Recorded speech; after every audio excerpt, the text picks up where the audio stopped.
কি অবস্থা, কেমন আছো আসসালামু সবাই? আলাইকুম ম্যাম। ওয়ালাইকুম সালাম। সবাই ভালো? ম্যাম, হুম, আলহামদুলিল্লাহ ম্যাম, আপনি কেমন আছেন? আছি আলহামদুলিল্লাহ, ভালো আছি। ফরেনাররা কি জয়েন করেছো?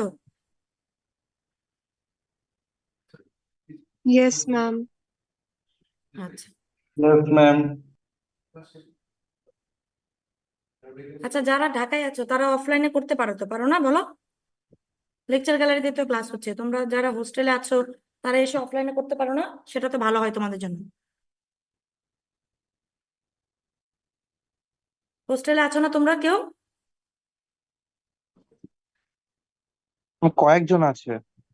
তো সে কয়জনই আসো, এসে বসলে তো আমাদের পড়াতেও ভালো লাগে, এবং বোবা সিনেমা দেখতে তো ভালো লাগে না। আচ্ছা ঠিক আছে, শোনো, একটু জন্ডিসটা পড়াই দিয়ে তারপর হচ্ছে কিডনিটা আর বাকিটুকু যে বাদ ছিল ওটা আমরা পড়বো। লিভার ফাংশন টেস্ট আর কি, যেটা, হ্যাঁ। আচ্ছা, গল ব্লাডারে কি কি ডিজিজ হয়? এই ছেলে, বলো তো friend এর সাথে দিতে। What are the diseases occur in gallbladder, বলো? Congenital anomalies. Cholecystitis, cholangitis, inflammation, and tumor. আচ্ছা, গল ব্লাডারে গলস্টোনও তো হয় ম্যাম, গলস্টোন ফর্মেশন। গলস্টোন হলে সেটাকে কি বলে? Cholecystitis. সবার ক্যামেরা অফ কেন? ঘুমাই ঘুমিয়ে ক্লাস করতেছো? সবাই কি ঘুমাচ্ছ? No ma'am. তা ক্যামেরা অন করো দেখি, তোমাদেরকে অনেক বছর তোমাদের দেখি না। হ্যাঁ, গুড। এটা কে? শাওন নাফি, তারপর আসসালামু আফিয়া আলাইকুম। আফসামা নাকি আসামা? সবাই ক্যামেরা অন করো, তোমাদেরকে একটু দেখি, অনেক বছর তোমাদের দেখি না।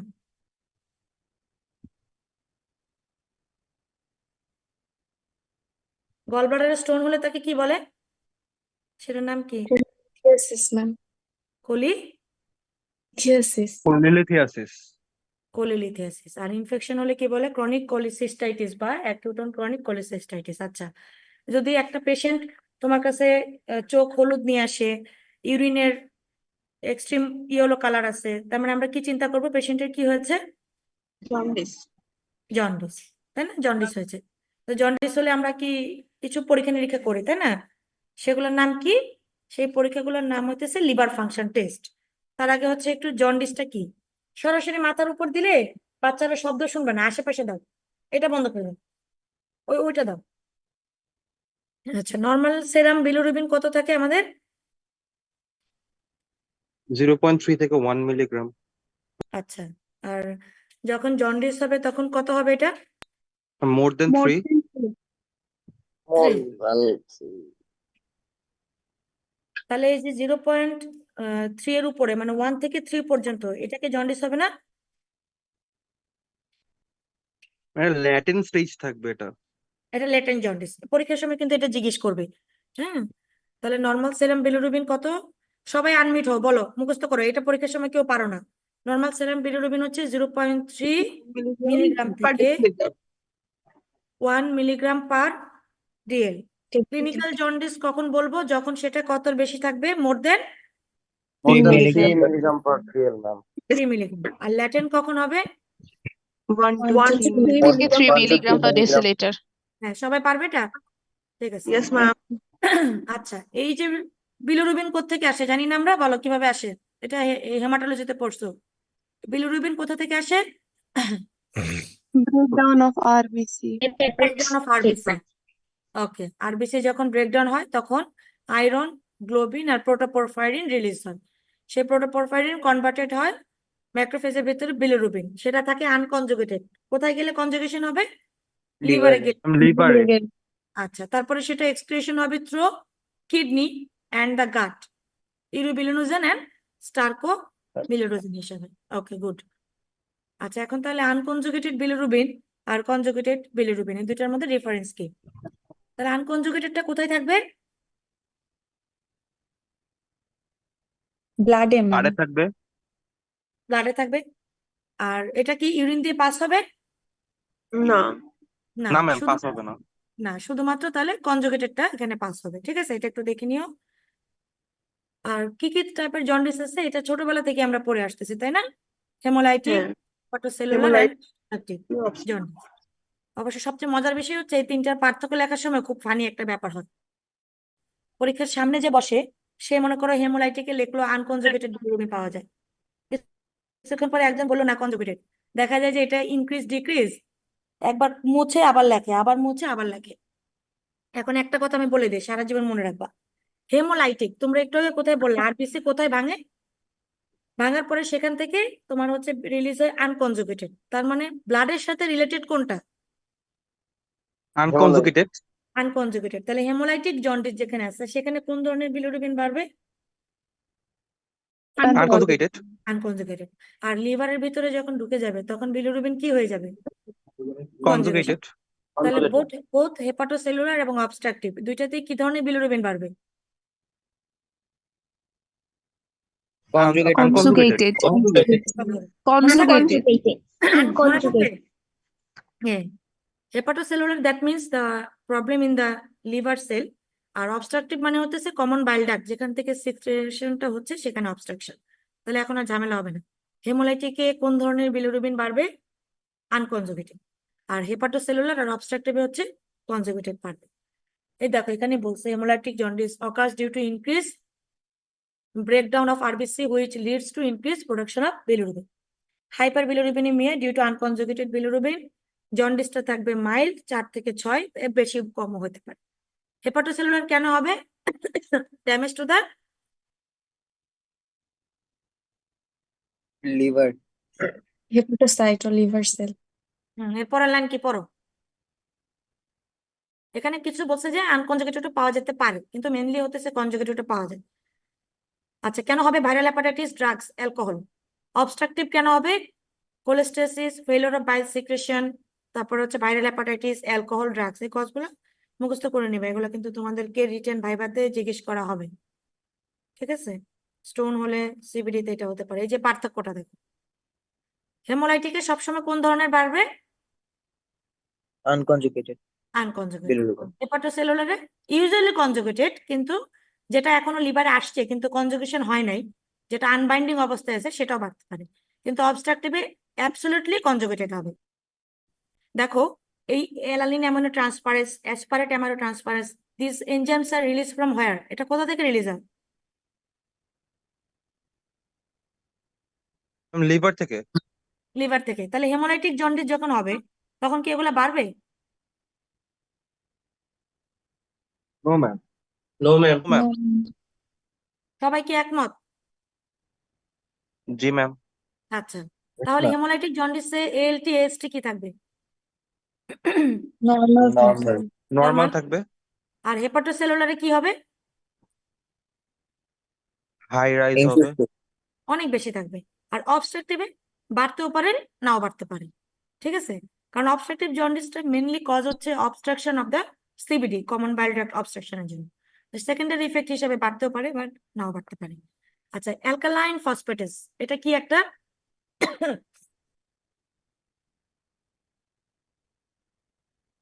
Alkaline phosphatase, what is this, enzyme ma'am. Enzyme. এটা রিলিজ হয় কোত্থেকে,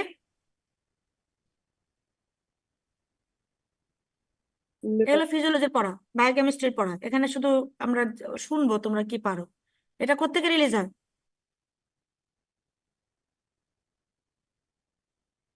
হ্যালো, বাইল ক্যানালিগুলি থেকে।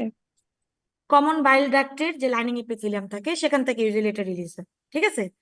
অল্প বাইল ক্যানালিকুলি থেকেও হতে পারে। তাহলে এটা কখন বাড়বে, অ্যালকালাইন ফসফেটেস টিপিক্যালি এবং স্পেসিফিক্যালি কখন রাইজ হবে, যখন বাইল ডাক্টে ইনফ্লামেশন হবে বাইল ডাক্ট অবস্ট্রাকশন হবে, ঠিক আছে, আর অবস্ট্রাকশন।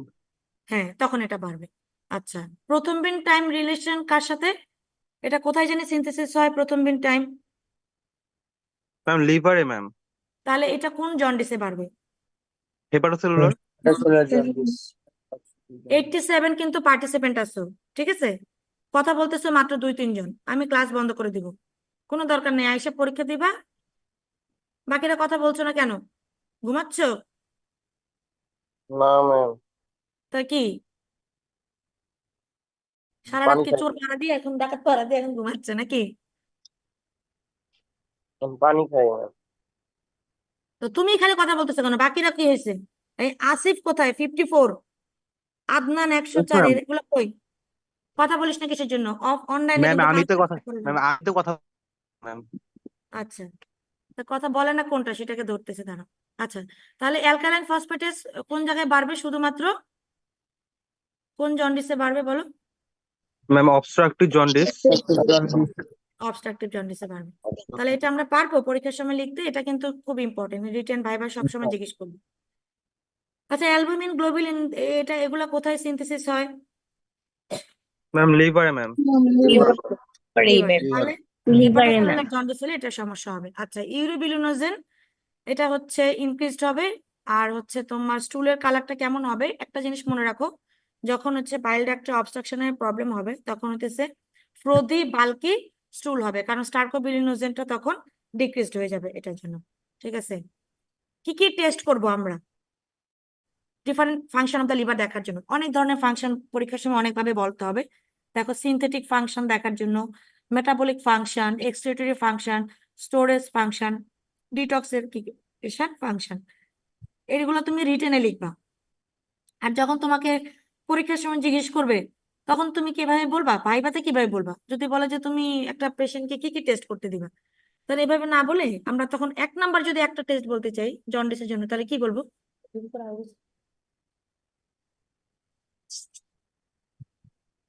Liver function test. এই সরি, লিভার ফাংশন টেস্ট তো বলছি, সেই সেটার মধ্যে যদি একটা টেস্ট করতে চাই সেটা কোনটা করব? সেরাম বিলিরুবিন। এলটিএসটি সেরাম বিলিরুবিন 1 নাম্বার। তোমাকে জন্ডিস দেখতে হবে আছে কি নাই, তাই না? সেরাম ও বিলিরুবিন দেখতে ম্যাম। হবে। হ্যাঁ, তারপরে তোমরা যেটা বললা এএলটি কিন্তু পরীক্ষার সময় বলবা না, টিচাররা কিন্তু মার্ক করে। Alkaline, alanine amino transferase, aspartate amino transferase, alkaline phosphatase. ঠিক আছে, প্রথম টাইম এরকম নাম ধরে ধরে বলবা ভাইবার সময়। আর রিটেনের সময় তুমি মনের মাধুরী মিশে synthetic function, metabolic function, excretory function, storage function, detoxification function এরকম করে বলবো। ঠিক আছে, লিখবার কি খাতায়? সিনথেটিক দেখবো কি? Albumin, clotting factor. মেটাবলিক দেখবো কি? Ammonia, carbohydrate and fat metabolism. Excretory, bile excretion, bile acid metabolism. Storage ফাংশনের জন্য vitamin B 12, vitamin A. Detoxification, drug আর টক্সিন। এক্সক্রিটরি ফাংশনের মধ্যে কি? Serum bilirubin, urobilinogen, serum bile acid. এগুলো একটু ঠাড়া মুখস্থ করে ফেলবা। টেস্টগুলোর নাম: অ্যালানিন অ্যামাইনো ট্রান্সফারেট, এসকারেট। তারপর হচ্ছে তোমার বায়োসিনথেটিক ক্যাপাসিটি দেখার জন্য অ্যালবুমিন গ্লোবুলিন রেশিও। মেটাবলিজম আছে কিনা এটা দেখার জন্য একটা দেখি, এটা অত ইম্পর্টেন্ট না। এরপরে অ্যাসিড সিনথেসিস ডিটক্সিফিকেশন দেখার জন্য আরেকটা জিনিস হচ্ছে আমরা ভাইরাল, কারণ ইউজুয়ালি আমাদের হেপাটাইটিস কি দিয়ে হয়? ইউজুয়ালি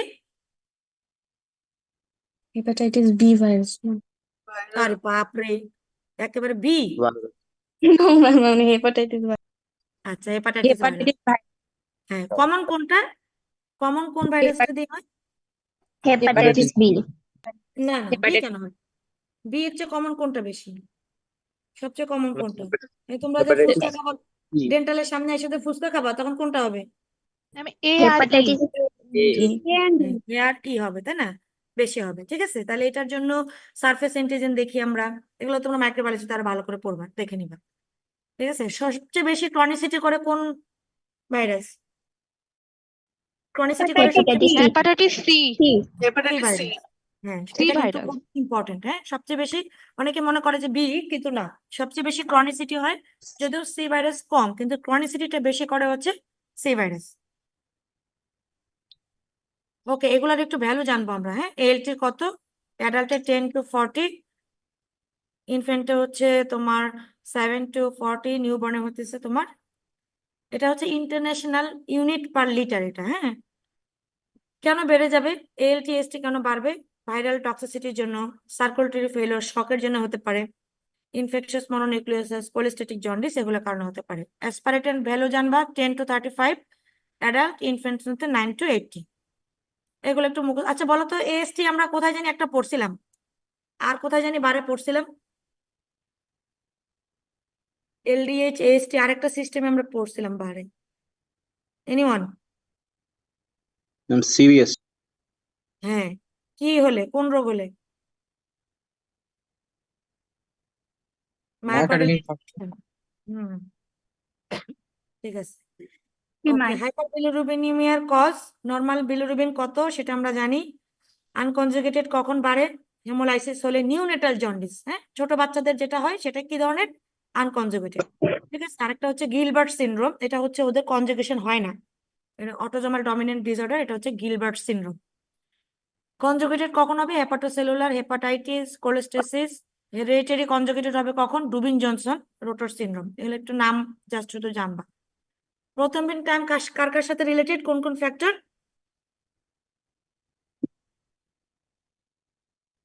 ফ্যাক্টর 1 2 5 1 to 7 9 এগুলোর ডেফিসিয়েন্সি হলে তখন হতে পারে ভিটামিন কে ডেফিসিয়েন্সি হলে হয় এটা পড়ে ফেলবা তোমাদের আইটেম নেওয়া হবে তো না আইটেম কালকে কালকে কি আইটেম ম্যাম এটাই হেপাটোবিলিয়ারি সিস্টেম। তাহলে কালকে হচ্ছে তোমরা আইটেম দিয়ে দিবা আচ্ছা আমি কিডনি কতটুকু পড়েছিলাম এনিওয়ান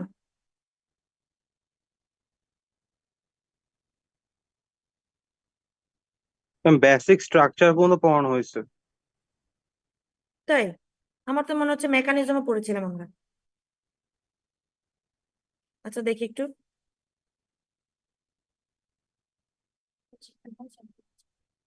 হ্যাঁ কালকে এই ব্যাচের ডি ব্যাচের আইটেম না আচ্ছা ঠিক আছে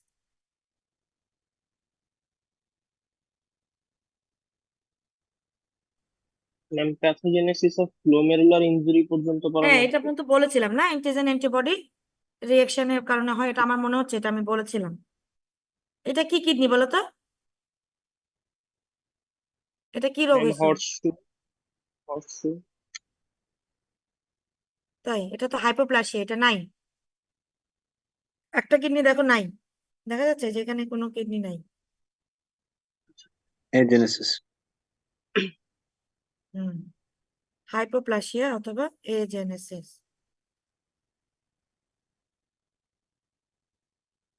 এটা কি জানি একটু আগে বললা তোমরা হর্ষশেপ সিস্টিক ডিজিজটা মুখস্থ করতে বলছিলাম কি কি আছে সিস্টিক ডিজিজ এটা জেনে এটা কি বলতো পলিসিস্টিক কিডনি, হুম গ্লোমেরুলার ডিজিজ কি কি আছে প্রাইমারি গ্লোমেরুলার নেফ্রাইটিস আর একটা হচ্ছে সেকেন্ডারি Second- গ্লোমেরুলোনেফ্রাইটিস। সেকেন্ডারি হ্যাঁ। গ্লোমেরুলার ডিজিজ প্রাইমারি ডিজিজ মানে কি প্রাইমারি গ্লোমেরুলার ডিজিজ এটা মানে কি ম্যাম এটা কিডনি থেকে অরিজিন হবে, না কিডনি না গ্লোমেরুলাসটা ইনভলভ স্যার গ্লোমেরুলার থেকে অরিজিন হবে। হ্যাঁ আর সেকেন্ডারি হতেছে গ্লোমেরুলার এফেক্ট হবে due to other cause primary glomerulonephritis বা গ্লোমেরুলোনেফ্রাইটিস কি কি হতে পারে অ্যাকিউট প্রলিফারেটিভ গ্লোমেরুলোনেফ্রাইটিস এটা কি কি পোস্ট ইনফেকশন আদার আরপিজিএম র্যাপিডলি প্রোগ্রেসিভ ক্রিসেন্টিক গ্লোমেরুলোনেফ্রাইটিস ক্রিসেন্টিক মানে কি মানে এখানে গ্লোমেরুলাসটা ফিল আপ হয়ে ক্রিসেন্ট মানে কি জানো তো অর্ধচন্দ্রাকৃতি শেপ। হ্যাঁ হ্যাঁ shape. চাঁদের মতো হয়ে যাবে অর্ধচন্দ্রাকৃতি। অর্ধচন্দ্র হ্যাঁ রেড ক্রিসেন্টের মতো হয়ে যাবে মানে গ্লোমেরুলাইটা ভরে যাবে ক্রিসেন্টের মতো হয়ে membranous glomerulopathy minimal change disease focal segmental মানে অল্প জায়গায় ফোকালি গ্লোমেরুলাসটা ইনভলভমেন্ট হবে মেমব্রেনো প্রলিফারেটিভ আর হচ্ছে IGA nephropathy that means the disease is associated with immunoglobulin কি এ আর একটা হচ্ছে ক্রনিক গ্লোমেরুলোনেফ্রাইটিস এগুলো ঠাড়া মুখস্থ করতে হবে তারপর সেকেন্ডারি কজ এক নাম্বার হচ্ছে এসএলই তারপর হচ্ছে ডায়াবেটিস মেলাইটাস অ্যামাইলোডোসিস গুড পাস্টার সিনড্রোম এটা কি জিনিস ভাস্কুলাইটিস এক ধরনের মাইক্রোস্কোপিক পলিআর্টারাইটিস পলিঅ্যাঞ্জাইটিস ইটস অলসো ভাস্কুলাইটিস ওয়েগনার্স গ্রানুলোম্যাটোসিস এটাও ভাস্কুলাইটিস হেনক শনল্যান্ড পারপিউরা আর একটা হচ্ছে ব্যাকটেরিয়াল এন্ডোকার্ডাইটিস হতে পারে এগুলো বলছিলাম না হোয়াট ইজ নেফ্রাইটিক সিনড্রোম বলো এই ডেফিনেশন পারতেই হবে নেফ্রাইটিক সিনড্রোম কি গ্লোমেরুলার ডিসঅর্ডার এটা একটা। এটা তো syndrome that means associated with many other symptoms অনেকগুলো সিমটমস নিয়ে এটা হবে এখনই মুখস্থ করো কি কি থাকবে আনমিউট হও সবাই হয়ে এটা মুখস্থ করো কি কি থাকবে হেমাচুরিয়া আমার সাথে সাথে বলো azotaemia full proteinuria oliguria oedema and hypertension আচ্ছা এটার সাথে আমরা পড়বো 3 নাম্বারটা নেফ্রোটিক সিনড্রোম দেখো মোর দেন 3.5 গ্রাম পার ডে। ডে আমি মুছে দিব, আমি লিখবো এখানে 24 আওয়ার। মোর দেন 3.5 গ্রাম পার 24 আওয়ার প্রোটিন ইউরিয়া, তার মানে কেমন ধরনের প্রোটিন ইউরিয়া এটা? Massive protein urea. প্রোটিন যদি শরীর থেকে বের হয়ে যায় তখন পেশেন্টের কি হবে? অ্যালবুমিন কমে যাবে। হাইপো অ্যালবুমিনেমিয়া, লিপিড বেড়ে যাবে, হাইপার লিপিডিমিয়া, লিপিড ইউরিয়া, আর তার সাথে থাকবে ইডেমা। এটা হচ্ছে নেফ্রোটিক সিনড্রোম। তাহলে নেফ্রাইটিকের মধ্যে হেমাচুরিয়া ছিল, হাইপার টেনশন ছিল, এখানে নাই। এখানে বেশি হচ্ছে কি protein urea, hyper অ্যালবুমিনেমিয়া, hyper lipidaemia, lipidaemia. আরপিজিএম যেটা rapidly progressive, acute nephritis, protein urea and acute renal failure, মানে কোনো কারণে যদি সাডেন শাটডাউন হয় কিডনির তখন সেটা হচ্ছে আরপিজিএম। ক্রনিক রেনাল ফেলিউর প্রথম থেকে অ্যাজোটোমিয়া ডেভেলপ করতে করতে মান্থস টু ইয়ারের মধ্যে যখন কিডনিটা ফেলিউর হবে তখন সেটা হচ্ছে chronic renal failure. Isolated urinary abnormalities, glomerular haematuria and subnephrotic proteinuria. প্যাথোজেনেসিসটা মেইনলি কি? মেইনলি গ্লোমেরুলার ইনজুরিটা কিভাবে হয়, হাউ ইটস অকার? এটা হচ্ছে একটা কি ইমিউনোলজিক্যাল মেডিয়েশন। এখানে তো কেউ বাইরে থেকে গিয়ে গ্লোমেরুলারকে পিটাইতেছে না, মারতেছে না, তাহলে গ্লোমেরুলারের ভিতরে ইনজুরিটা হচ্ছে কেন? By the antibody. এখানে ইমিউনোলজিক্যাল ডিসঅর্ডারের জন্য এটা হচ্ছে। একটা হতে পারে অ্যান্টিবডি মেডিয়েটেড ইনজুরি, সেই অ্যান্টিবডি মেডিয়েটেড ইনজুরি হতে পারে। একটা হচ্ছে in situ immuno complex deposition, মানে ওই একই কথা। অ্যান্টিজেন অ্যান্টিবডি কমপ্লেক্স গুলা যখন হতেছে তোমার জিবিএম মানে গ্লোমেরুলার বেসমেন্ট মেমব্রেনের এগেনস্টে তৈরি হবে, সেখানে হতে পারে। আর একটা হচ্ছে প্ল্যান্টেড, যেমন এক্সোজেনাস, বাইরে থেকে কোনো ইনফেকশাস এজেন্ট ঢুকলো যেটার এগেনস্টে যে অ্যান্টিবডি তৈরি হলো সেটা গিয়ে গ্লোমেরুলার মেমব্রেনের মধ্যে অ্যাটাক করলো, সেটা একটা কারণ হতে পারে। আবার মনে করো যে তোমার শরীরের একটা এফেক্টিভ অ্যান্টিজেন ঘুরতেছিল, তাকে মারার জন্য একটা অ্যান্টিবডি তৈরি হলো, সেই অ্যান্টিজেন অ্যান্টিবডি কমপ্লেক্সটা গিয়ে গ্লোমেরুলার মেমব্রেনের মধ্যে ঢুকলো, সেটা হচ্ছে সার্কুলেটিং ইমিউনো কমপ্লেক্স। তারপর আরেকটা হচ্ছে সাইটোটক্সিক অ্যান্টিবডি। আমরা জানি সরাসরি সেল মিডিয়েটেড যে ইমিউনিটি আছে সেটা হচ্ছে সাইটোটক্সিক অ্যান্টিবডি, CD8 সেল দিয়ে যেটা হচ্ছে। আর একটা হচ্ছে অল্টারনেটিভ কমপ্লিমেন্ট পাথওয়ের মাধ্যমে হতে পারে। কমপ্লিমেন্ট কয়টা পাথওয়েতে অ্যাক্টিভেট হয়? আমরা একটা ইনফরমেশনও পড়ছি, তোমরা মাইক্রোবায়োলজিতে পড়ছো তাই না? কি কি জানি? Alternative pathway, classical pathway, lectin pathway. হ্যাঁ, ঠিক আছে। তাহলে এইগুলা এই মেন কথাটা হচ্ছে আসলে এটা ইমিউনোলজিক্যাল ডিস্টারবেন্সের জন্য হতেছে, যেখানে বাই প্রোডাক্ট হিসাবে ইনভলভমেন্ট হয়ে যাচ্ছে গ্লোমেরুলার। ঠিক আছে, এই যে দেখো এটা গ্লোমেরুলার বেসমেন্ট মেমব্রেন। এখানে হচ্ছে তোমার এই যে দেখো এগুলা কি, এই যে ওয়াই এর মতো দেখতে, এগুলা কি? কার্সার দেখা যাচ্ছে? অ্যান্টিবডি। অ্যান্টিবডি। অ্যান্টিবডি। হ্যাঁ, তাহলে এই অ্যান্টিবডি গুলো এই যে এখানে এই যে ক্লোবের মতো যে চিকন চিকন দেখা যাচ্ছে, ওরা হচ্ছে অ্যান্টিজেন। ঠিক আছে, এদের সাথে যে এর বাইন্ড করতেছে। তো যখন যখন যেখানে অ্যান্টিজেন অ্যান্টিবডি কমপ্লেক্স হবে, কমপ্লিমেন্ট অ্যাক্টিভেশন হবে, কমপ্লিমেন্টের লাস্ট জিনিস কি কি তৈরি হয়? ম্যাক, তাই না? মেমব্রেন একটা হ্যাঁ, কন্টেন্ট। সেটা দিয়ে কি করে? সেলকে লাইসিস করবে। তাহলে গ্লোমেরুলার মেমব্রেন যদি ছিদ্র হয়ে যায় তাহলে সেখান দিয়ে কি বেরোয় আসবে বলো? প্রোটিন বেরোয় আসবে, আরবিসি বেরোয় আসবে, তাই না? নর্মালি কি আমাদের ইউরিনে প্রোটিন যাবে কখনো? যাবে না। No ma'am. না, কিন্তু যখন এটা ছাঁকনি যদি ছিদ্র হয়ে যায় তখন সেই ছাঁকনি বড় হয়ে যায়, তাই না? তোমরা যখন চা ছাঁকো তখন যে তোমার ফেনিস্ট্রেশন, এটাকে বলা হতেছে ছোট ছোট ছাঁকনি ছিদ্রকে বলে ফেনিস্ট্রেশন। যখন তোমরা চা ছাঁকো তখন ওই ছাঁকনির ফেনিস্ট্রেশন যদি চায়ের দানার চেয়ে বড় হয় তাহলে কি হবে? তোমার চার কাপে তুমি কি পাবা? দানা পাবো, চায়ের চায়ের দানাগুলো চা পাতা পাবো। পাবা, তাই না? তাহলে এরকম তো ছাঁকনির ফেনিস্ট্রেশন যদি তোমার পোডোসাইট বলে এগুলাকে, সেগুলো যদি হচ্ছে তোমার প্রোটিনের চেয়ে বড় হয়ে যায় তখন তারা কি হবে? দেখতে স্কেপ করে বেড়ে চলে যাবে। কিন্তু মেইন মেকানিজম হচ্ছে তোমার অ্যান্টিজেন অ্যান্টিবডি কমপ্লেক্স। এটা নর্মাল গ্লোমেরুলার বেসমেন্ট মেমব্রেন দেখো, সেটার মধ্যে হইতেছে এরকম সেল থাকে, বাইরের দিকে এরকম পোডোসাইট থাকে, যেখানে ইউরিনারি স্পেস থাকে, এখানে ছাঁকনির মাধ্যমে যে ইউরিনটা যায় সেটা হতেছে ভালো। কিন্তু যখন এই এন্ডোথেলিয়ামের বেসমেন্ট মেমব্রেনের এগেনস্টে অ্যান্টিবডি তৈরি হয় বা কোনো জায়গায় অ্যান্টিজেন অ্যান্টিবডি কমপ্লেক্স তৈরি হয়েছিল সেটা এসে এখানে যুক্ত হইলো, বা এর নিজের এখানে যে অ্যান্টিজেন আছে তার মনে হচ্ছে যে আমি ভালো লাগতেছে না, আমার নিজেকে পছন্দ হচ্ছে না, আমি আমার এগেনস্টে অ্যান্টিবডি তৈরি করবো, যেটা ইনসিটু। ঠিক আছে, এইভাবে এটা হতে পারে। এই যে এখানে দেখো সুন্দর করে একটা ছবি দেওয়া আছে, যেখানে দেখো এগুলো হতেছে সার্কুলেটিং অ্যান্টিজেন ঘুরে বেড়াচ্ছিল, তার সাথে অ্যান্টিজেন অ্যান্টিবডি কমপ্লেক্স তৈরি হলো, সেই কমপ্লেক্স এসে গ্লোমেরুলার বেসমেন্ট মেমব্রেনের গায়ে লাগলো, লাগার পরে কমপ্লেক্স কমপ্লিমেন্ট অ্যাক্টিভেশন হলো, আর এরা অ্যাক্টিভেশন হলে সেখানে কে চলে আসে? এই যে উনি কে? ইনফ্লামেটরি সেল আসবে কি আসবে না? নিউট্রোফিল, হ্যাঁ ম্যাম, হ্যাঁ, আসবে। নিউট্রোফিল আসবে। চলে আসবে। আস্তে আস্তে চলে আসবে। সেখানে ইনফ্লামেশন শুরু হবে। তো যে কোনো জায়গায় ইনফ্লামেশন হলে সেখানে এই এন্ডোথেলিয়াল কি ইনটেক্ট থাকবে? একই মেকানিজম, তোমরা পড়ে আসছো অ্যাথেরোস্ক্লেরোটিক প্লাক, সব জায়গায় এটা পড়ে আসছো, তাহলে সেটা ড্যামেজ হয়ে যাবে, সেল ইনজুরি হবে। আসল কথা হচ্ছে এটা। তাহলে অ্যাকিউট গ্লোমেরুলার নেফ্রাইটিস, তাহলে এটা কিন্তু রিটেনে আসবে তোমাদের। এই যে প্যাথোজেনেসিস অফ গ্লোমেরুলার ইনজুরি, এটা মুখস্থ করে ফেলবা। Acute glomerular nephritis characterised by appearance of, কি কি বলছিলাম থাকবে এখানে? hematuria, oliguria, azotemia, edema, proteinuria, and কেমন hepatitis. প্রোটিনুরিয়া হবে? কেমন প্রোটিনুরিয়া থাকবে? Massive proteinuria ma'am. Acid proteinuria. কান ধরে তারা হয়ে থাকে। এই যে এনে বলছিলাম ম্যাসিভ প্রোটিনুরিয়া না নেফ্রোটিক সিনড্রোমে বলছিলাম? Sorry ma'am. কোনটাতে বলছিলাম? Nephrotic syndrome. Nephrotic সবাই syndrome. বলো, ম্যাসিভ প্রোটিনুরিয়া কোথায় হয়? Nephrotic Nephrotic syndrome. Nephrotic Nephrotic syndrome. syndrome. Nephrotic syndrome. Haematuria কোথায় থাকে? Nephritis syndrome. Nephritic syndrome. Nephritic syndrome. What is massive proteinuria? More than 3 gram More per than 24 3.5 hour. gram per 24 hours. Protein বের হবে। পরীক্ষার সময় তো কি বলবা জানো? মোর দেন 3.5 গ্রাম পার ডিএল। প্রথমে বলবা ডি, তারপরে এক্সামিনার বলবে ডি মানে কি, প্রথমে বলবা ডিএল, তারপরে বলবা ডিএম, তারপরে বলবা ডিসি, ডিএমকেও বলতে পারো, অসুবিধা নেই। আচ্ছা, ক্যারেক্টারাইজড বাই, এখানে কি হচ্ছে? গ্লোমেরুলোনেফ্রাইটিস। এটা শুনে কি মনে হচ্ছে? আইটিস বলে কি মনে হচ্ছে? Inflammation.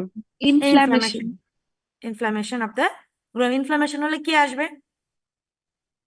Inflammatory cells, neutrophil. Inflammatory cell. Inflammatory সেলের নাম কি? নিউট্রোফিল। Neutrophil. Neutrophil. নিউট্রোফিল। তাহলে সেই গ্লোমেরুলাসের সাইজ কি হবে? ছোট হবে না বড় হবে? ম্যাম বড় হবে। বড় হবে। গ্লোমেরুলাসটা হ্যাঁ বড় হয়ে যাবে সাইজে। দেখো, অ্যাকিউট গ্লোমেরুলোনেফ্রাইটিস টিপিক্যালি কি দিয়ে হবে? এটা অকার্স বাই ইমিউনো কমপ্লেক্স। কয় ধরনের ইমিউনো কমপ্লেক্স হতে পারে? দুই ধরনের, একটা হতে পারে এক্সোজেনাস আর একটা হচ্ছে এন্ডোজেনাস। হ্যাঁ, অ্যান্টিজেন। বুঝতে পারতেছো তো? অ্যান্টিজেন মানে কি? জীবাণু। সেটা বাইরের এক্সোজেনাস হতে পারে অথবা এন্ডোজেনাস। এন্ডোজেনাস হলে কি হবে বলো তো? তার মানে এটা কি ধরনের ডিজিজ? এন্ডোজেনাস অ্যান্টিজেন তৈরি হচ্ছে যার এগেনস্ট অ্যান্টিবডি তৈরি হবে, তাহলে এটা কি ধরনের ডিজিজ? অটোইমিউন। Good, autoimmune. একটা অটোইমিউন ডিজিজ বলো যেখানে আমরা পড়ে আসছি গ্লোমেরুলোনেফ্রাইটিস হতে পারে। 1 নাম্বার সেকেন্ডারি গ্লোমেরুলোনেফ্রাইটিস এর কজ এসএলই। এসএলই, ওকে। এক্সোজেনাস অ্যান্টিজেন, বুঝতে পারছো তো জিনিসগুলা? আন্ডারস্টুডেবল, বুঝতে পারতেছো? Yes, ma'am. ফরেনাররা কথা বলে না কেন? ঘুমাচ্ছ? তোমাদের দেশে কি এখন বিকাল নাকি দুপুর নাকি রাত? কি কয় ঘন্টা ডিফারেন্স? 4 ঘন্টা নাকি? 30 মিনিট না, মাত্র। ওরা তো কাশ্মীর ইন্ডিয়া, তা আধা ঘন্টা নাকি? জি ম্যাম। তাহলে কথা বলতেছো না কেন?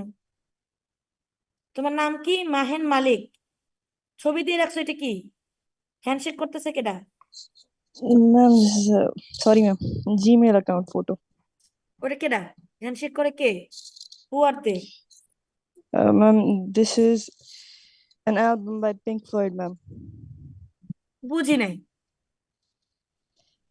Photo of an album by Pink Floyd. আচ্ছা থাক, যার ইচ্ছা তার ছবি হলে। বাকিদের কি অবস্থা? এটা কে? আফিয়া, আসামা, জয়া। তুমি কে দেখি? আফিয়া কে তোমার কাছে? Ma'am, আমি কথা বলতেছি। আমি কথা বলতেছি।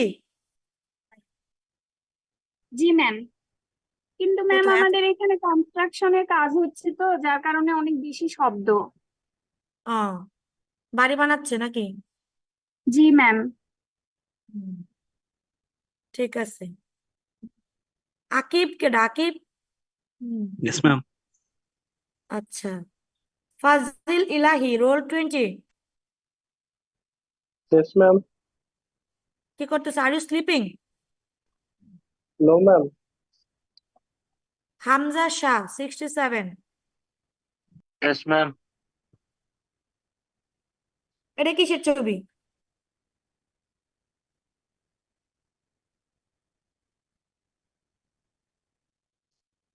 এটা কি নারুটো না কিসের ছবি এটা? ম্যাম, এটা আমি জানি না, এটা প্রিন্টারেস্ট থেকে আমি দিছে। আচ্ছা ঠিক আছে। Huzaifa Shafiq, Maryam 71, Yes, ma'am. Meherun Nesa Sumaiya 29, Yes, ma'am. Rabiul 87, Yes, ma'am. Sunem Khurshed, Yes, ma'am. তাসকিরা,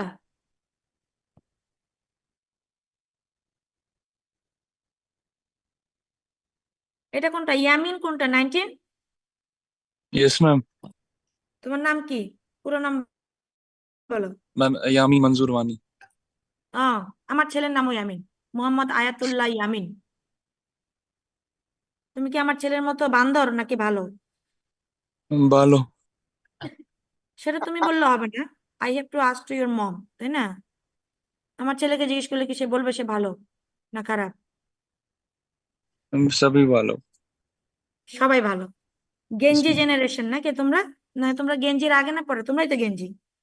জি ম্যাম, আমরা কেন্দ্রী। গেঞ্জি নাকি? আচ্ছা ঠিক আছে। আমরা গেঞ্জিদের মা, আমরা কি কম নাকি?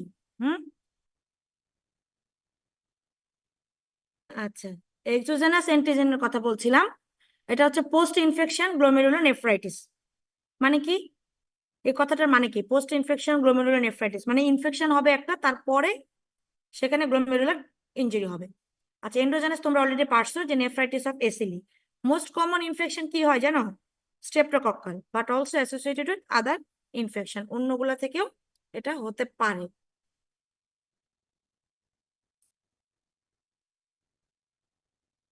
আচ্ছা, পোস্ট স্ট্রেপ্টোকক্কাল গ্লোমেরুলার নেফ্রাইটিস এরকম আমরা একটা পড়ে আসছি, বলো তো which one? Hepatic encephalopathy aureus.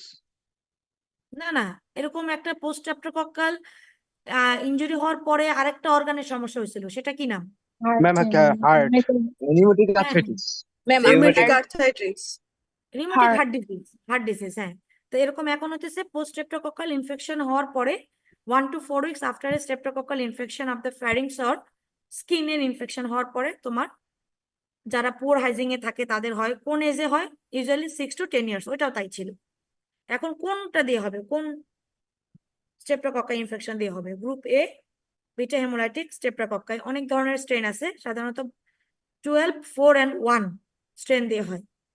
ঠিক আছে, identify by typing of M protein of the cell wall. মানে ওই আগের মতোই ঘটনা, মানে ওর যে সেলে প্রোটিন থাকে এম প্রোটিন, সেটা আমাদের জিবিএম এর যে প্রোটিন থাকে সেটার সাথে এটা মিমিক্রি করে। সেজন্য ওই অ্যান্টিজেন এবং অ্যান্টিবডি গুলা গিয়ে অ্যাটাক করে গ্লোমেরুলার বেসমেন্ট মেমব্রেনকে। কখন হবে এটা? 1 to 4 weeks। কেন? এই 1 থেকে 4 সপ্তাহের মধ্যে কি হবে? ওই যে ঘটনাটা যে হবে, অ্যান্টিজেন তৈরি, অ্যান্টিবডি তৈরি হবে, অ্যান্টিজেন অ্যান্টিবডি কমপ্লেক্স তৈরি হবে, এটার জন্য। তাহলে এটা মেকানিজমটা কি আমরা একটু দেখি। স্ট্রেপ্টোকক্কাল একটা ইনফেকশন হলো, formation of antibody against M protein of group A beta haemolytic streptococci. Antigen antibody complex তৈরি হলো সার্কুলেশনে, সেই কমপ্লেক্স গুলাকে ডিপোজিশন হলো গ্লোমেরুলায়। আচ্ছা, অথবা আরেকটা হতে পারে স্ট্রেপ্টোকক্কাল অ্যান্টিজেন সরাসরি সেটেল ডাউন হলো গ্লোমেরুলার মধ্যে, ফরমেশন হলো অ্যান্টিবডি। সেই অ্যান্টিবডি গুলো গিয়ে কোথায় খুঁজবে? ওই যে যেখানে অ্যান্টিজেন গুলা গ্লোমেরুলার বেজের মেমব্রেনে সেটেল হয়েছে সেখানে গিয়ে তার সাথে রিয়াকশন করবে। মেন কথা হচ্ছে অ্যান্টিজেন অ্যান্টিবডি কমপ্লেক্স তৈরি হবে। ঠিক আছে, এই দুই উপায়ে হতে পারে। তারপর সে কি করবে? কমপ্লিমেন্ট পাথওয়েকে অ্যাক্টিভেট করবে, কেমোট্যাকটিক ফ্যাক্টর গুলাকে অ্যাগ্রিভেট করবে, করে কি তৈরি করবে? Mac, membrane attack complex. Ultimately glomerular injury হবে। এখানেও দেখো আমি আবার দেখাইছি, ইনফেকশন অফ দ্য স্ট্রেপ্টোকক্কাই হলো, তারপর ইমিউনো কমপ্লেক্স ডিপোজিশন হচ্ছে জিবিএম এ, অথবা অ্যান্টিজেন ডিপোজিশন হচ্ছে, তার এগেনস্টে অ্যান্টিবডি গুলো সেখানে অ্যাটাক করতেছে। Activation of the complements, recruitment of leukocyte. তাহলে কি হচ্ছে? ইনফ্লামেশন হচ্ছে, ইনফ্লামেশন থেকে সাইটোকাইনস রিলিজ হচ্ছে। আরে কোথায় চলে না, ঠিক আছে। তারপর আসল কথা, কি ড্যামেজ হলো? গ্লোমেরুলার বেসমেন্ট মেমব্রেন ড্যামেজ হলো। তারপর সেখান থেকে কে বেরোয় যাবে? হেমাচুরিয়া মানে আরবিসি বের হয়ে যাবে, প্রোটিন বের হয়ে যাবে। তো যখন তোমরা ইনফ্লামেশন পড়েছিলে তখন ইনফ্লামেশনে কি থাকে, এক্সুডেটের কথা মনে আছে? Hello, Yes, ma'am. শুনতে পাচ্ছ সবাই? Yes, ma'am. Yes, ma'am. Yes, ma'am. Yeah, ma'am. কি বলতেছে এতক্ষণ ধরে বলো তো, Ma'am, প্যাথোজেনেসিসটা কি? exudate. হ্যাঁ, কেন হতেছে এটা? এই যে এখানে দেখো আমার কার্সর দেখা যাচ্ছে, এটা কিন্তু রিটার্ন খাতায় লিখতে হবে, ভাইভাতেও বলতে হবে। ঠিক আছে, তাহলে যখন গ্লোমেরুলার ড্যামেজ হবে তখন সেখান থেকে কি বেরোয় যাবে? RBC, protein. আরেকটা জিনিস তৈরি হবে, আরবিসি কাস্ট। এটা কি জিনিস? What is RBC cast, WBC cast? এটা আমি ইউরিন পড়ানোর সময় তোমাদের বলবো। এখন আমরা একটু আগাই। তার মানে কি হলো, তোমাদেরকে আমি জিজ্ঞেস করলাম যে জিবিএম এর সাইজ তখন কি হবে, ছোট হবে না বড় হবে? ছোট হবে। ছোট হবে। কিসের জন্য ছোট হবে? এখানে করোনা দুনিয়ার ভাইরাস হবে বড়। এখানে হচ্ছে তোমার বড় হোক। অ্যাকুট ইনফ্লামেটরি সেল এসে জমতেছে, এখানে তার এন্ডোথেলিয়াল সেলের প্রলিফারেশন হচ্ছে, মেসেঞ্জিয়াম এর প্রলিফারেশন হচ্ছে, তাহলে সেটা কি ছোট থাকবে না বড় থাকবে? বড় হোক। বড় তাহলে রেনাল ক্যাপিলারি গুলা কি হয়ে যাবে তখন? এই যে এফারেন্ট ডিফারেন্ট যে আর্টারিয়াল এটার ভিতরে ঢুকছিল গ্লোমেরুলার মধ্যে, সেগুলো তখন কি হয়ে যাবে? বন্ধ হয়ে যাবে, ব্লক হয়ে যাবে। তাহলে গ্লোমেরুলার ফিল্ট্রেশন রেট তখন কি হবে, ঠিক থাকবে না কমে যাবে? ফিল্ট্রেশন করতে পারবে? ছাঁকনিই বন্ধ হয়ে গেছে, ফিল্ট্রেশন হবে কিভাবে? No ma'am. তাহলে ইউরিনের পরিমাণ তখন কি হবে? কমে যাবে। সেটাকে কি বলি আমরা?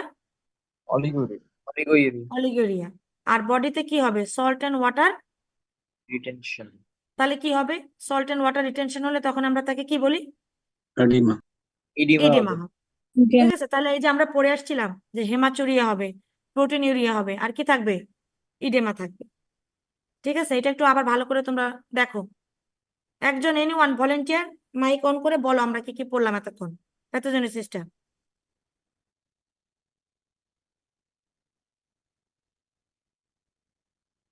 ক্যামেরা তো বন্ধ আছে, বলতে এত লজ্জা কি, বলো। এই তুমি বলো নালে।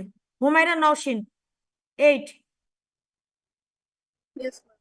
হ্যাঁ বলো, কি হলো প্রথমে, কি ইনফেকশন হলো? আমি হেল্প করতেছি, বলো। Streptococcal infection হলো। তারপর সেটা কি করলো? ওটা কি স্ট্রেপ্টোককাসের কি ঢুকলো শরীরের ভিতরে আমাদের? এভরিবডি, আমাদের শরীরে স্ট্রেপ্টোককাল ইনফেকশন হওয়া মানে কি? কি ঢুকলো স্ট্রেপ্টোককাসের? অ্যান্টিজেন অ্যান্টিজেন ঢুকলো। তাহলে সেই অ্যান্টিজেন অ্যান্টিজেনের এগেইনস্টে কি তৈরি হবে? অ্যান্টিবডি। অ্যান্টিবডি। তাহলে গ্লোমেরুলাসের উপর যে অ্যাটাক করবে কে? কারণ ওই যে আমরা আগেই বলে আসছি স্ট্রেপ্টোককাসের যে এম প্রোটিন তার সাথে গ্লোমেরুলাসের হ্যাঁ অ্যান্টিজেন অ্যান্টিবডির কমপ্লেক্স গুলো গিয়ে সেখানে জমা হবে। আবার কি হতে পারে, এই অ্যান্টিজেন গুলো সরাসরি সেটেল হতে পারে, ওই অ্যান্টিবডি গুলো খুঁজে খুঁজে গিয়ে গ্লোমেরুলাসের উপর পড়তে পারে, পারে না? Yes ma'am. আচ্ছা, তাহলে কি অ্যাক্টিভেশন হবে তখন? কমপ্লিমেন্ট অ্যাক্টিভেশন হবে। কাকে নিয়ে আসবে? Membrane Leukocyte attack complex.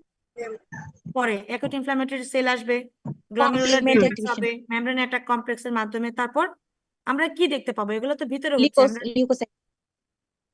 Hematuria দেখতে পাবো, প্রোটিন ইউরিয়া দেখতে পাবো। প্রোটিন ইউরিয়া আরবিসি হ্যাঁ, কাস্ট আর কি হবে? গ্লোমেরুলাসের সাইজ কি হয়ে যাবে? বড় হয়ে যাবে। বড় হয়ে যাবে, কারণ ওখানে ইনফ্লামেটরি সেল থাকবে, মেসেঞ্জিয়াল কমপ্লেক্স জমা হবে বেশি, হ্যাঁ ব্লকেজ হয়ে যাবে, জিএফআর কমে যাবে, তখন কি হবে? ইডিএমা করবে। ইউরিন হ্যাঁ অলিগোরিয়া হবে আর হচ্ছে ইডিমা হবে, এটা করে নিবা। ঠিক আছে, এটা দেখা শেষ। এখন আসো আমরা দেখি যে একটা গ্লোমেরুলাস মাইক্রোস্কোপের নিচে দেখতে কেমন হবে। আমি আগেই বলেছি গ্লোমেরুলাসটা তখন কি হয়ে যাবে সাইজ। আচ্ছা, গ্লোমেরুলাস মাইক্রোস্কোপের নিচে দেখবো কিভাবে? তার মানে আমাকে কি করতে হবে, কিডনি থেকে কি আনতে হবে?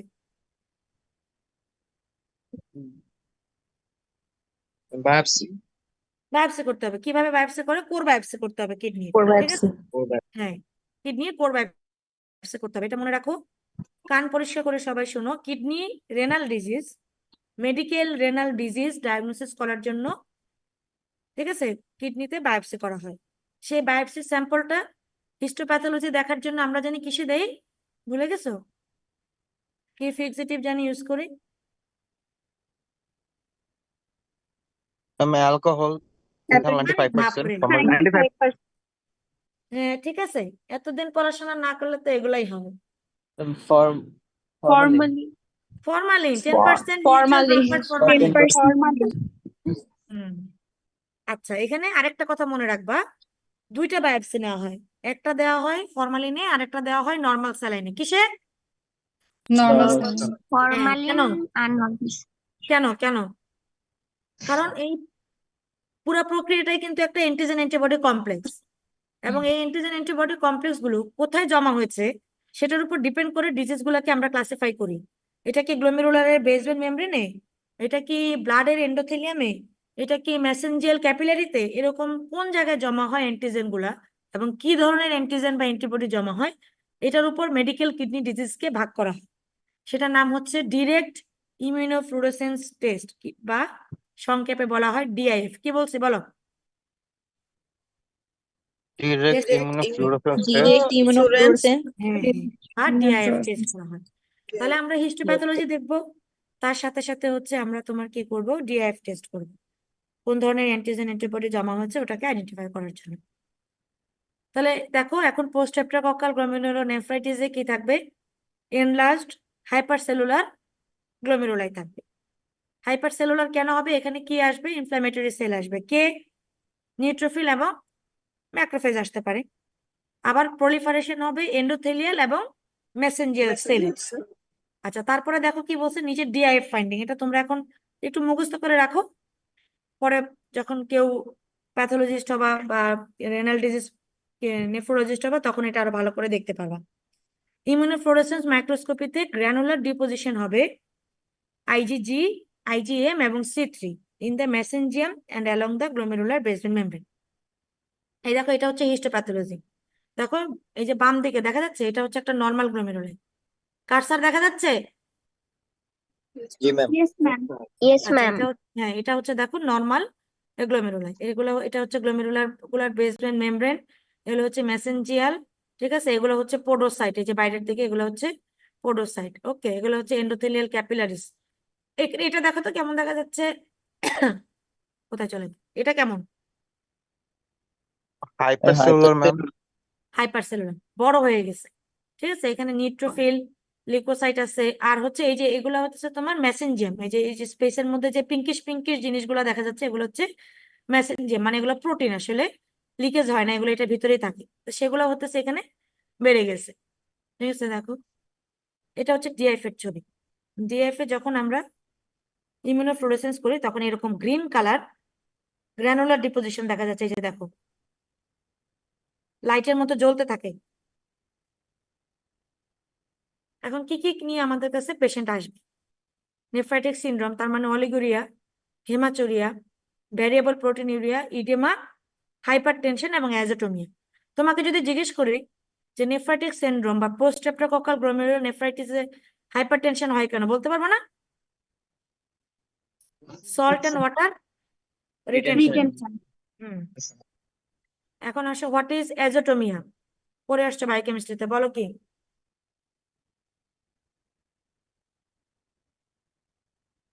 ম্যাম বিইউএন বেড়ে যাবে ব্লাডে। বিইউএনটা কি জিনিস? Blood urea nitrogen. আর কি বাড়বে? ক্রিয়েটিনিন বাড়বে না? হ্যাঁ ক্রিয়েটিন বাড়বে, হ্যাঁ ম্যাম। মেন কথা হচ্ছে কি, এই যত প্রবলেম সবগুলা থাকবে বায়োকেমিক্যাল, মানে পরীক্ষা করলে দেখা যাবে ক্রিয়েটিনিন বেশি, তারপর হচ্ছে তোমার এই নাইট্রোজেন বেশি, ইউরিয়া বেশি, কিন্তু পেশেন্টের কোনো সিমটম থাকবে না। যখন পেশেন্টের সিমটম থাকবে তখন তার নাম কি হবে? ইউরেমিয়া।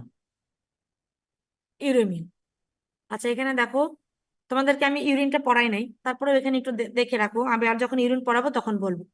এই যে কোনো টেস্ট, আমি যখন বডি ফ্লুইড পড়িয়েছিলাম তখন বলেছিলাম যে কোনো টেস্ট আমরা কিভাবে লিখবো বা শিখবো, সেটা হচ্ছে ফিজিক্যাল, কেমিক্যাল, আর একটা হচ্ছে কি মাইক্রোস্কোপিক্যাল। গুড।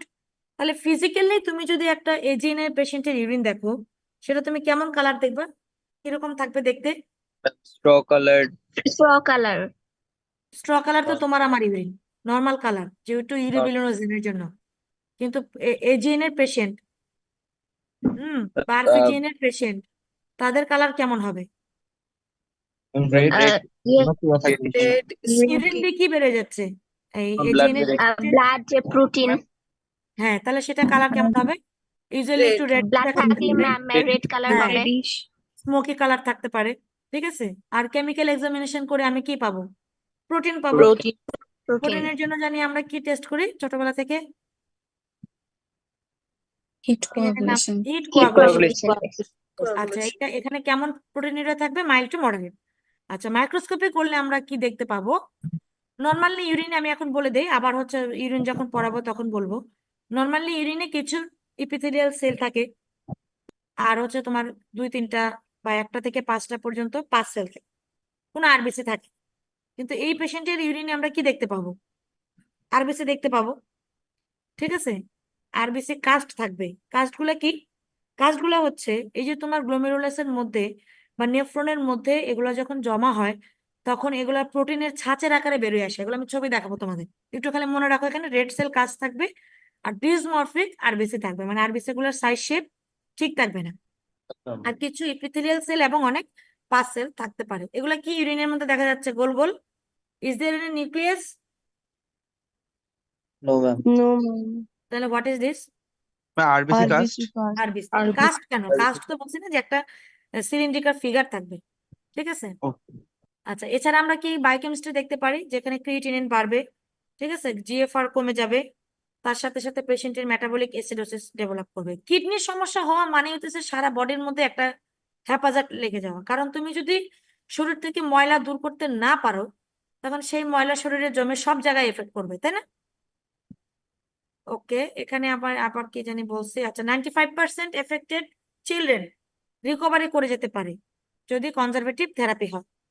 আর স্মল মাইনরিটি চিলড্রেন <1% ক্ষেত্রে এটা আরো র্যাপিডলি প্রোগ্রেসিভ হতে থাকে, মানে তাদের কিডনিতে খারাপ হতে থাকে, তাদের রেনাল ফেলিওরের দিকে চলে যায়। তারপরে তাহলে কমপ্লিকেশন কি হতে পারে? একটা হতে পারে র্যাপিডলি প্রোগ্রেসিভ গ্লোমেরুলোনেফ্রাইটিস, আর একটা হতে পারে ক্রনিক গ্লোমেরুলোনেফ্রাইটিস। এছাড়া নন স্ট্রেপ্টোকক্কাল অ্যাকিউট গ্লোমেরুলোনেফ্রাইটিস হয়, ভাইরাস দিয়ে হতে পারে, ব্যাকটেরিয়া হতে পারে, পোস্ট সার্জিক্যাল হতে পারে।